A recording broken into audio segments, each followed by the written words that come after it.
দেখো আরবি এনটিপিসিতে আসা 2020 একটা সুন্দর রিজনিং কিউব থেকে বলছে যে 4 different position of a cube are shown in the figure which of the following colours in on the face opposite of the face that has black written on it. মানে কি বাংলা বলেছি, মানে এখানে তোমাকে কালারের কিছু নাম দিয়েছে, সেগুলো 4টে পজিশন দেওয়া আছে কিউবের। এবার ব্ল্যাক যেটা লেখা আছে সেটার অপোজিট কি হবে সেটা জানতে চাইছে। তো প্রথমে এই ধরনের কোয়েশ্চেন তুমি প্রথমেই দেখবে যে কি অপোজিট হবে না। তো আমরা জানি ডাইসের মানে ধরো পাশাপাশি যেগুলো দেখা যায় সরি কিউবের, তো সেগুলো কোনোদিন অপোজিট হয় না। যেমন তোমার ব্ল্যাক লেখা এখানে রয়েছে ব্ল্যাক লেখা, তো ব্ল্যাকের পাশে কি দেখতে পাচ্ছি ইয়েলো, ব্লু, তারপরে এখানে তো আবার ব্ল্যাক লেখা, এখানে পিঙ্ক দেখতে পাচ্ছি, ইয়েলো দেখতে পাচ্ছি, এগুলো কিন্তু কোনোদিন অপোজিট হবে না।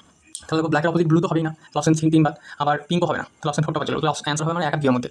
এবার দেখো তুমি যে কোনো এখানে 4টে দিক দেওয়া আছে, তুমি যে কোনো দুটো ছবি তুলে নাও। হ্যাঁ, যেখানে দেখো একটা নম্বর কমন আছে, 1 কমন নেবে, তাহলে বার করতে সুবিধা হবে। ঠিক আছে, যেমন যদি আমি এটা নিই আর এটা নিই, দেখো এখানে দুটোর মধ্যে ব্লুটা কমন, ঠিক আছে, এই ব্লু কমন, তাহলে এক কাজ করো, এই ব্লু, তাহলে এখানে ব্লু বি লিখলাম, এই কমন দুটোকে এখানে লিখলাম বিএল বিএল ব্লু, ঠিক আছে। এবার ক্লকওয়াইজ ঘোরাও, এটাতে ক্লকওয়াইজ ঘোরাও ইয়েলো, তারপরে ব্ল্যাক, তাহলে ইয়েলো ওয়াই লিখলাম আর ব্ল্যাকের বিকে লিখলাম। আবার এটা তো ক্লকওয়াইজ ঘোরাও ব্লু থেকে পার্পল, তারপরে অরেঞ্জ, তাহলে পার্পলের পিএল লিখলাম, অরেঞ্জের ওয়ার লিখলাম। এবার যেটা যেটা বেরোলো মানে ইয়েলোর অপোজিট হলো পার্পল, ব্ল্যাকের অপোজিট হলো অরেঞ্জ, ঠিক আছে। তাহলে ব্ল্যাকের অপোজিট কি পেলাম, অরেঞ্জ, নাম অপশন 2 হয়ে গেল আমাদের সঠিক উত্তর।